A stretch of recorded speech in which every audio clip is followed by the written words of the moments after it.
Okay, welcome back to another episode of Stat Sheet. So I decided I liked it, and I'd come back for another month, week, or however long it's been, and kind of dive through the new statistics here. Statistics in Minnesota and everywhere are always, always come out, and they're not necessarily a lagging indicator, but the statistics we're looking at are always for a few weeks in the past. So recently, the September housing market report came out by Minnesota Association of Realtors. So figured I'd kind of break that down, go through the statistics, and kind of see what insights we can find from that. Um, so I've got two reports I'm going off of. I'm going off of the September housing report, so that's kind of more so looking at our year-over-year changes and what's happened over the last 12 months. And then I also have the housing market report, which the PDF version, which kind of goes more in depth and shows the data points over the last 12 months. So then we can compare September over August, June, July. Got those in reverse. But yeah, so first off, I'm going to go through the just the written version here, the month or year to year changes. And so when we look here, it says affordability inches up alongside inventory while sales stabilize. So statewide, signed purchase agreements were down 0.5%, and new listings were up 4.4%. So realistically, we're seeing a few less people buying houses and a few more people selling houses. So more people looking to move, which is interesting. More people looking to sell, but less people looking to move. So when you see more listings up and lower purchase agreements, to me that goes, are people selling their investment products or other second homes for whatever reason, whether that be cabins, investment products, or just not necessarily an investment, but you have a second house and family lives there. So interested to kind of see that difference there over the last 12 months. In the Minnesota area, or state of Minnesota, median sales price increased 6.1% to $350,000, and market times rose 18.2% to 39 days, and inventory was up 10%. So kind of all indicators of a slowing market, kind of more stabilizing market, getting back towards that 6 months of inventory mark where we kind of have an even market, so to say. So technically still in the seller's market. We are seeing things trend towards more of a even market, but still in that seller's market here.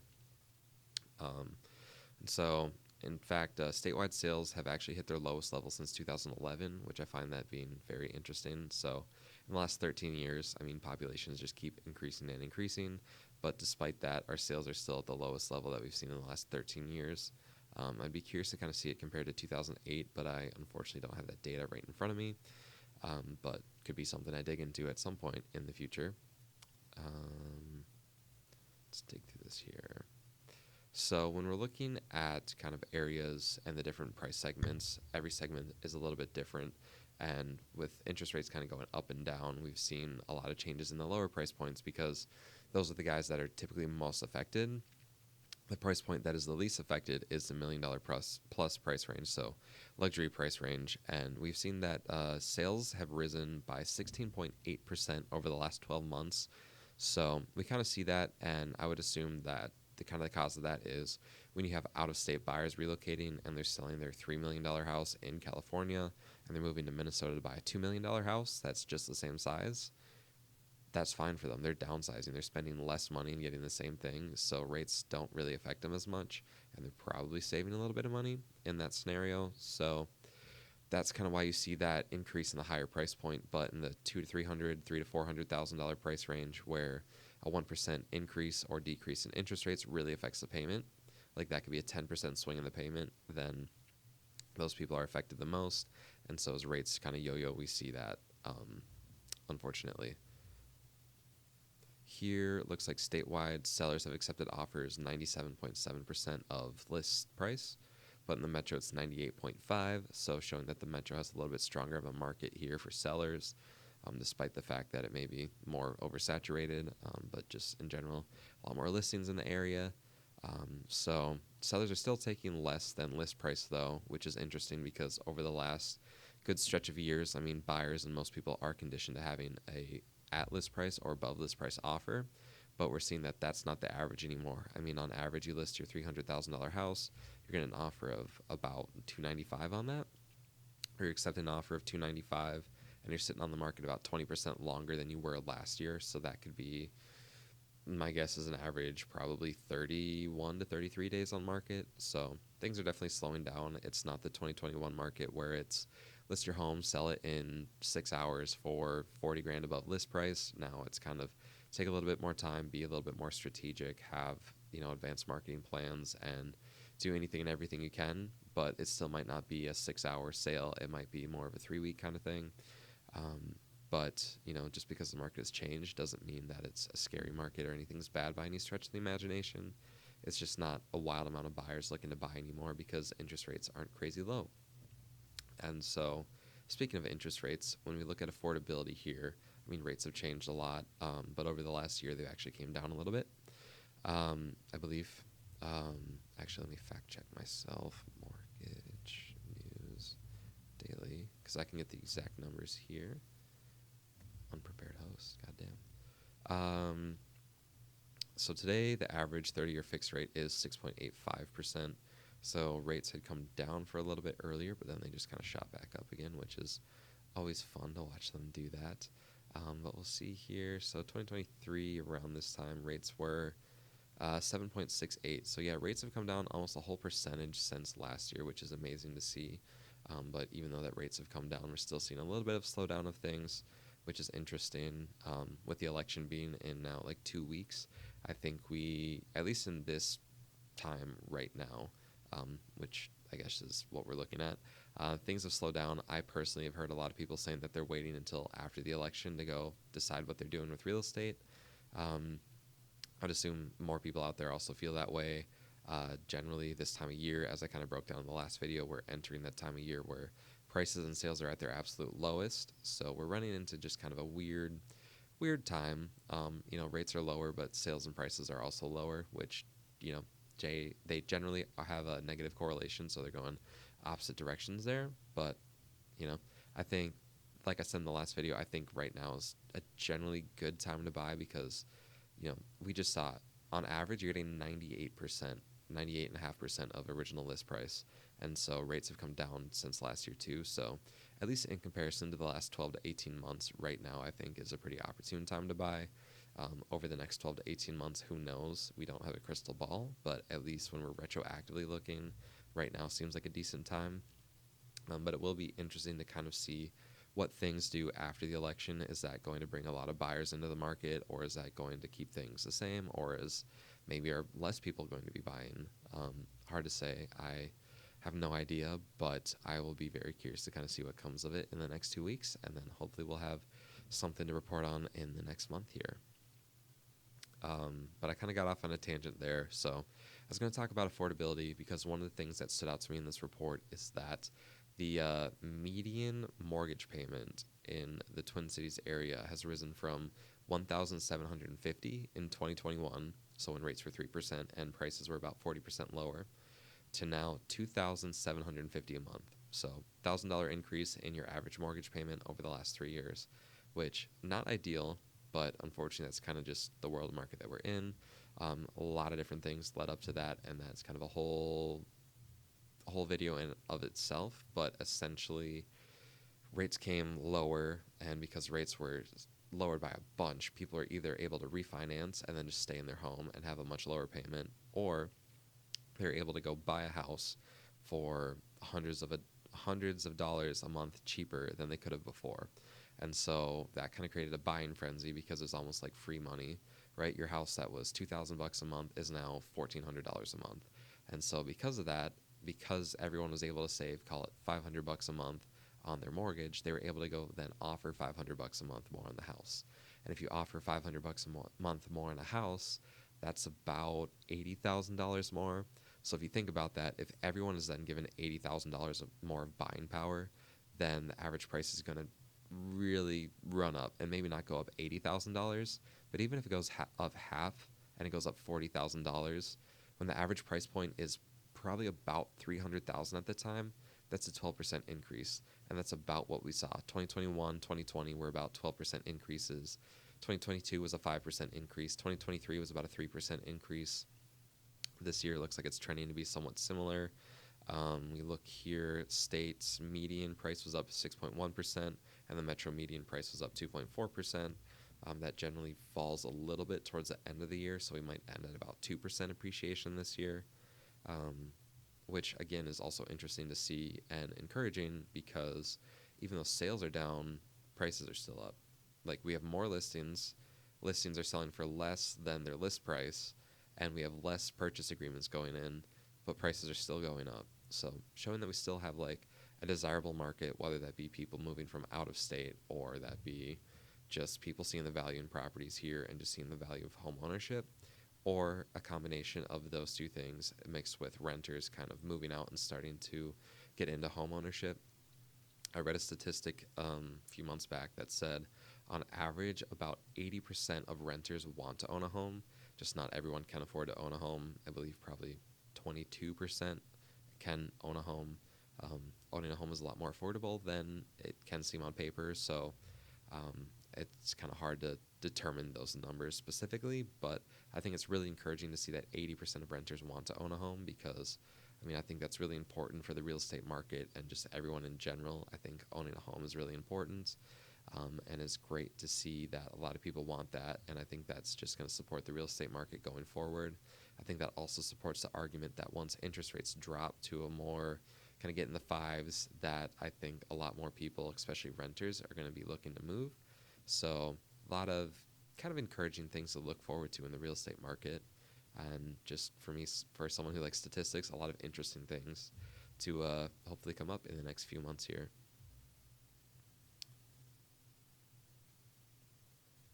Let's see. So we got some local differences here. So that's kind of farther out. I'll keep it more Twin Cities. So, in the Twin Cities areas, the cities with at least 5 sales, Deep Haven, Maple Plain, and Mayer were the cities with the largest sales gains. The highest price areas were Deep Haven, Wayzata, Orono, and Medina, while the most affordable cities were Hutchinson, Norwood, Young America, and Robbinsdale.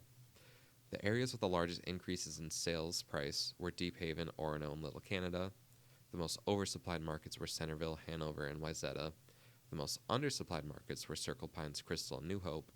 Homes took the longest to sell in Bayport, Annandale, and Orono, and sold the fastest in Corcoran, Arden Hills, and Circle Pines. So, just a little few kind of anecdotal things about different cities out there. I don't have specific statistics for all of those cities, and I feel like that would be somewhat redundant if I went through all of them.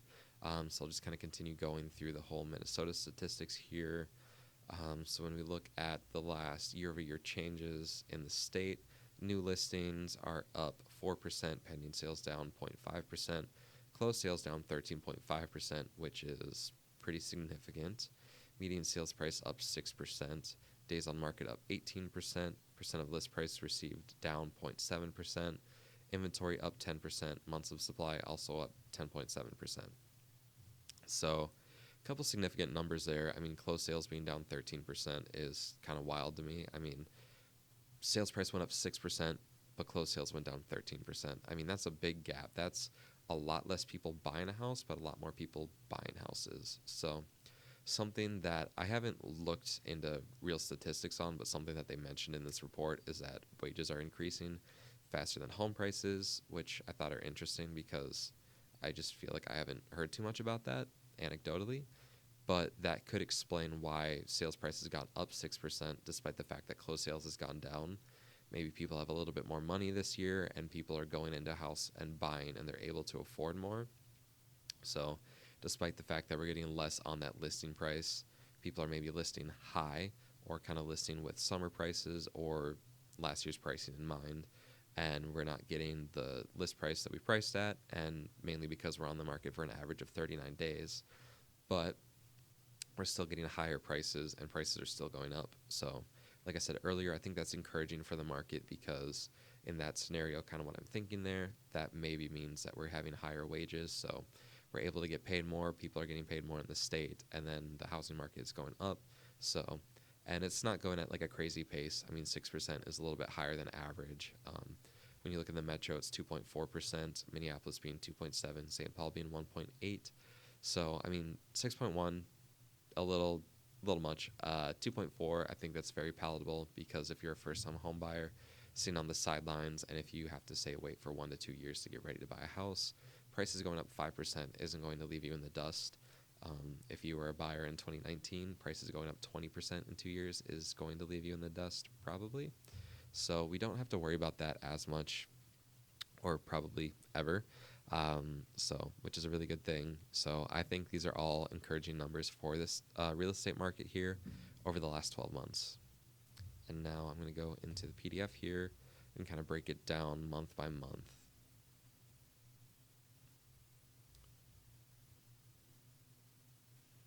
So when we look at new listings, September had 8,556 new listings. The 12-month average is 7,588, so we're about 1,000 listings over that 12-month average. So compared to August, we had 400 less new listings, which was 500 less than July, which was about even with June, which was about 700 short or 800 short of May. So new listings number going down and down and down. However, in August, it was down 4% year over year, and this year it was down, or was up. Last month it was down 4% year over year. This month it was up 4% year over year. So despite the fact that sales were down month to month, year over year, compared to the 2 months, sales were up, if that makes sense. I almost confused myself with that one too. And pending sales, let's see. So we're down a little bit from last month. August was down 9.1% from last year. So it looks like we are kind of making up a little bit.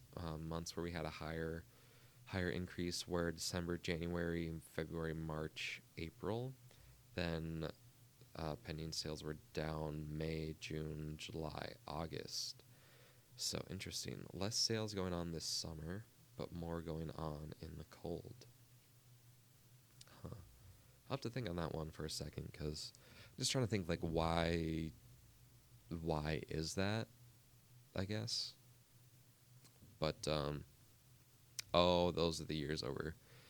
Sorry. So 2022 to 2023, that's what they're tracking there with those ones, year-over-year change. So we kind of saw, like, a big decrease and slowdown in the last half of 2022, which is why when you're looking at the end of 2023, you're kind of taking that into consideration.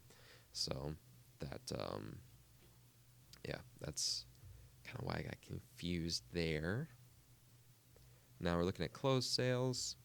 So closed sales in September is 5,718. Last September, it was 6,610. So decent change there. And then when we look back to in August, it was 6,972. So that's a pretty significant difference in closed sales, showing that we had a lot less pending sales in August, which, in theory, we would have a lot less pending sales, but pending sales between August and June and July are relatively the same. So it is very interesting to see a substantial decrease in closed sales in September. Maybe that's just a substantial amount of closings that are going to close early October that got under contract in August. Maybe early August was slow and end of August was a little bit busier. From what I've seen for myself personally and my team, that seemed to be the case. So that is very possible, where we do get the same amount of pending sales in August, but that's because they all came in the latter half of the month. And so when we're looking at about a 30-day timeline to close, maybe some of those closing dates are pushed out a little bit further. And so we're getting some of those closes in early October, October 1st, 2nd, 3rd, 4th. And that is moving that data into October. So again, another interesting thing to kind of look at in the October data here coming up. Days on market 39. So it's been an average of 42 all year. So doing a little bit better than the average. We're up, overall 5% from last year. This month, year over year, we're up 18%. So, obviously getting more listings, stuff's kind of stacking up on the market more. But like I said, prices are still up. We're at $350 right now for an average price, with a 12-month rolling average of being just under $340. So we're above that a little bit. Last month it was $352. The month prior, $354. And it peaked in June at $355. So we're holding that value relatively decently. But again, as we enter this time of year, prices continue to drop. So we're up an average of 2 to 3%. So last October, prices were at $330. So if we were truly to be up 2% from there, prices would be about $335 this October. So just another thing to kind of look out for there. Are we going to be at $335? Are we going to be at $340, $345? I don't anticipate we're going to be at 350 again, so I would assume the number will be lower, but I'd be curious to kind of see how much lower that number comes in. Percent of original list price is that 97.7%. Last month was 98%, month prior 98.8, month prior 99.4. So that's definitely dropping. We're not getting as much of that original list price. So that's that seasonality effect. We're just not seeing as much activity that we saw in the summer. So we're not getting as many offers coming in. We're just not getting as quote unquote great of offers coming in for our sellers. So it's, taking a little bit of a discount, but like we saw earlier, prices are still going up. And the 12-month average 4% of list price received is 97.7%. So right on average with the year. I mean, earlier in the year, it was closer to 96%, if not below 96%. And now we're closer to 98%. So nothing crazy. I mean, I put out a video earlier and I was talking about this in my last video, but just a little discount of 2%. If you think about it, you're probably buying something more expensive. So if you lose 2% when you sell, then you go buy something more expensive and make 2%, that's kind of a wash, and you probably made money in that scenario. And when we look at the housing affordability index here, it's actually at 97%. Last month it was 94, month prior 91. Throughout summer, it was June and May, it was 90, and the 12-month average is 94. So we're pretty high right now. Only months that were higher were January and December. December of 23, January of this year. It's kind of interesting, but rates have trickled up about 0.5% from where they were about a month ago. So there is potential that that's kind of where that's coming in. We're also seeing prices kind of hold steady. So that's probably why we see that increase. I would expect that number to come down a little bit in the next month here. Last October was 89, so I don't anticipate the number being crazy different from there. But we will have to see, and time will tell. Number of homes for sale. So we don't have a rolling 12-month average here, but it is up 10% from last year, which is a pretty big number. I mean, last October, we were at 15,000. It dropped to 13,000 in November, and then 11,000 from December through March. So we have a lot more new listings. So it'll be interesting to kind of see what that number does over the next few months here. As with the election coming up, once that passes, are there going to be more buyers in the market? And what's that going to do for listings? If listings kind of stagnate and then maybe interest rates drop as they typically do around elections, that will bring in more buyers. Will those buyers kind of flush out some listings and lower numbers? Or are we going to see the same number of buyers and sellers and it doesn't really do anything for inventory, and we just kind of stay where we're at, and we're just kind of in still a seller's market, but a softening seller's market? That's something we're going to find out here realistically in the next two reports. It probably won't really come up. Well, some of it will come up in the next report, but we're going to see a lot more of that come up in the November report. So 2 months from now, unfortunately. Months of supply is at 3.1. So like I said earlier, softening market. We're at 2.1 in 2021, 2.8 last year, and now 3.1. So nothing crazy. I mean, still kind of going up. Last month was 3.0, month before 2.9, month before 2.7. So it's creeping up. Last October is 2.7. So creeping up, but in October it actually dropped through January. So I mean, if we kind of track with that, then we might see kind of what I was talking about earlier, where maybe we see more buyers coming into the market at this point in the year and less sellers. As I mentioned earlier, this is a relatively opportune time if you're buying a house and if you're selling a house, because you're typically going to buy one. So I think we maybe see more first-time home buyers entering the market this time of year. Generally, a lot of people don't want to do a lot of moving, but if you're a first-time home buyer, you're kind of generally what I've seen, you're willing to kind of put up with a few more things, especially if that means getting a good deal. So there's a chance we see some of that, and that is a part of the seasonality. That's something where I haven't seen statistic and data to kind of prove that, but that is kind of an interesting thing now that I'll kind of keep my eyes open for and see if I can find anything from there. But that is the majority of the data here. Let me just kind of see if there's anything that wraps it up.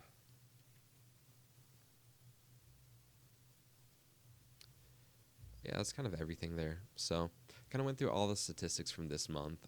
There's definitely a few more things I could go through. So, let me know if you have any questions about all this or if you want me to go through anything else. I'm more than happy to dive through statistics and kind of make sense of anything. I really enjoy statistics and houses, so this is kind of a good mix for me here. But hopefully, you got some value out of this, and hopefully, I can make sense of the numbers. Let me know if I can help with anything, and have a great day.